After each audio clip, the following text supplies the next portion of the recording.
Well everyone, it's finally over. The last official published story connected to the Klaus saga has come and gone, and after sitting with my feelings for this DLC for a couple weeks now, I really do feel like this is such a strong wrap-up for the trilogy as a whole. Like, the whole game is a love letter to the fans, and it's not just because of the fan service, but rather what the fan service represents in the way of themes for the whole series. Quick warning, this video is going to be a huge spoiler talk, so in a couple seconds, a lot of this footage, pretty much all of it, is going to be showing stuff outside of the trailer. So watch at your own discretion. That being said, I really feel like a core tenet of this story's message actually deals with the right way we should move forward in life. And I feel like that contemplation is primarily brought up through the story juxtaposing Alpha's ideology with Mobius' ideology, and this was something super interesting I wasn't expecting to ponder going into this at all, mainly because it's a pretty philosophically gray debate, with both sides actually holding some form of validity in their basic sentiment, and I think the questions it actually poses are intrinsic to humanity. With Mobius, by now you have an understanding, at least conceptually, about what the endless now is and what kind of existence it enables. In it, you embrace everything you have in the present. Do everything in your power to prevent it from fading into obscurity from moving on or accepting death. To allow that to come to pass is to desecrate those things which you seek to hold in perpetuity. And yet, you're also made to confront how that leads to stagnation across a lifetime, or eternity in this case. There's no room to grow. There's no room for variation in the way of new things or people. And through base game, we see how this cycle boxes people into this kind of colorless existence. We also see how so much of this is remedied through not clinging to the past, nor fearing the future as the collective of human wills that created Mobius seem to. It's letting things die gracefully. And so, is that not what Alpha is doing? I mean, on paper it is. Chris even said in base game that the city were the future after all, if you remember. And so, again, on paper, Alpha's intentions are everything we've been talking about across these games. Carving out the future, not being stuck in the past, etc. But the way they go about it is also very clearly wrong in the context of the DLC story, as you're seeing it unfold for the first time. And moreover, I think once you start thinking about it, especially after Shulk explicitly refers to Alpha departing on an arc through Origin, the whole thing is reminiscent of the biblical events that is the Noah's Ark story. This idea that the world is rooted in corruption and needs to be purged, with only a select few being the primogenitors of a new one.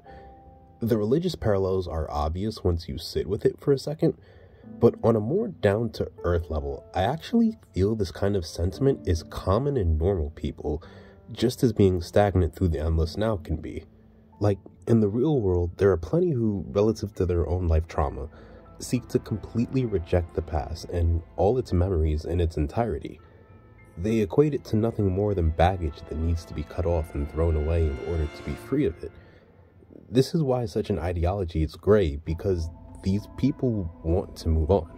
They want a better way of existing, and yet they do so without heeding the lessons of the past. They don't make peace with it, neither the good nor the bad. They simply wish to denounce that old reality and all the memories associated with it in order to move into the future. And what you'll find with this is that it actually results in its own stagnant cycle, because the things you feel are reflective of some new existence will one day start to age themselves and become old. And the question becomes, how will you make peace with that reality? Or will you just throw it away and start all over again, just like before? Ultimately, as I was playing, that's what came to mind in finding the flaws with Alpha's reasoning, and it was interesting to see, because that very flaw was pointed out by Matthew in the final act. I knew it. Of course that would be your vision of the world. As long as there's people like you, nothing's ever going to change. Casting off the old world and its people and just walking away. You could not comprehend it, Matthew. Another thing worth noticing here is that you can really see how someone like N, who opposes Alpha, would actually become even more cemented in his worldview as a result of these events. And this is the connection where I really feel Future Redeemed recontextualizes base game for the better. This is all happening shortly after N first becomes Mobius, and the most adamant notion to move on is coming from a god hell-bent on casting away what he's already grieving over down to his very core.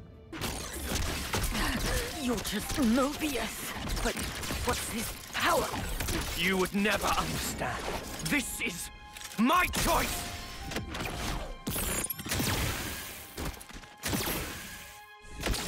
So you choose to stay in the now, to abandon the future. The one leaving things behind is you!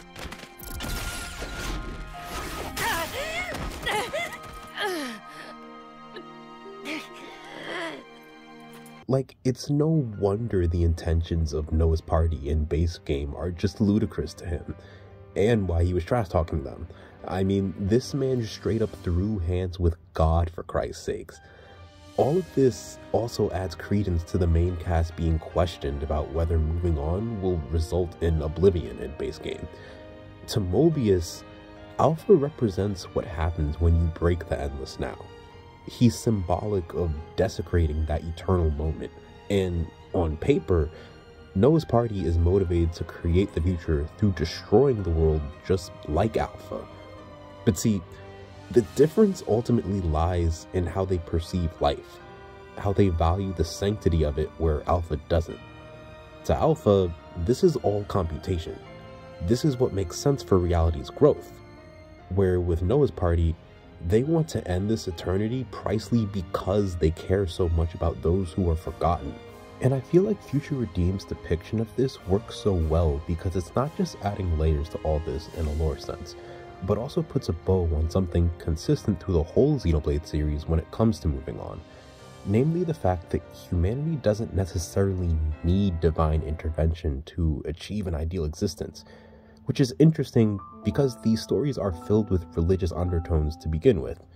But hear me out. See, Alpha, without the conscience of A, is reflective of Klaus's original ambition, to cast away his corrupt world on the brinks of collapse in favor of a new one step closer to the divine, as he puts it. And yet, after everything that's happened through this series, everyone we've met and who have befriended each other, that ideology is outdated. There's no need for it anymore. And I think that's the double meaning with this dialogue here by the end of the game and Klaus saga in general. Turning around, going back, looking for a new way forward. Doing that time and again. That's how you build a future. Hey, but you're just an obsolete piece of scrap. So no wonder you don't get it. You say I am obsolete?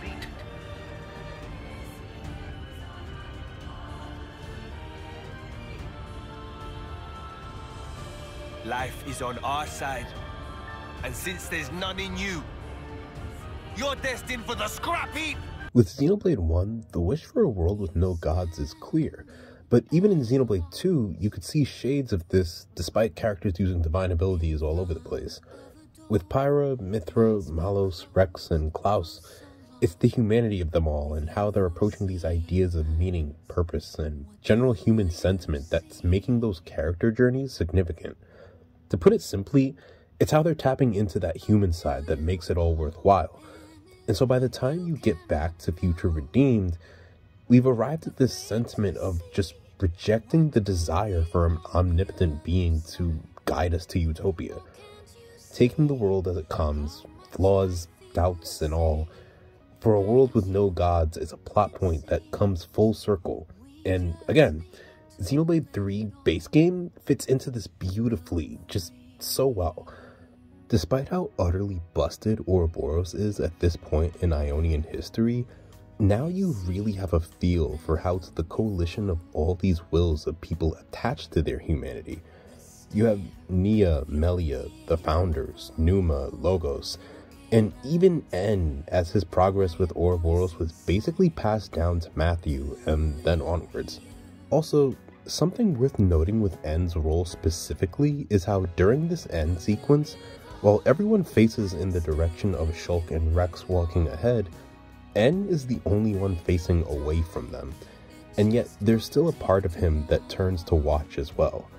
Personally, I'd like to think that, whether intentional or not, that's a moment he internalized for when Origin would someday restart in the battle with Zed in base game. As a whole, his actions, both as a version of Noah through working on Ouroboros and in the final battle against Alpha as Mobius, inspired his descendants, who then in turn set the stage for their successors, who would then bring everything full circle in saving N and M.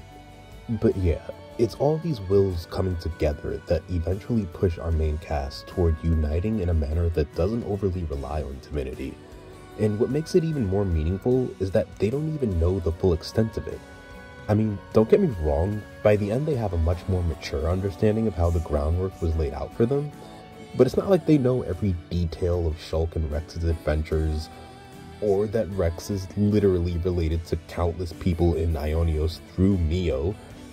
Instead, they made the choice to inherit that hope for themselves, and honored it, all for the sake of breaking these stagnant cycles. And that, as we can see by the very, very end, resulted in a new, united world. Kinda like how Klaus intended, but having taken the right path to get there this time. And yeah, I've also seen people point out how the song lyrics here during the credits reflect this, and I completely agree. And I'm not gonna lie, I definitely cried a bit during this whole ending sequence. It's just that these games have never been 100% perfect, but I think so much of Future Redeemed serves to let us, the player, make peace with all the series has been, and argued in the way of existing for the better. They really have built up, not just for the past decade, but really for the past 25 years, with everything Takahashi and those he's worked with have done in the face of multiple setbacks and business hurdles.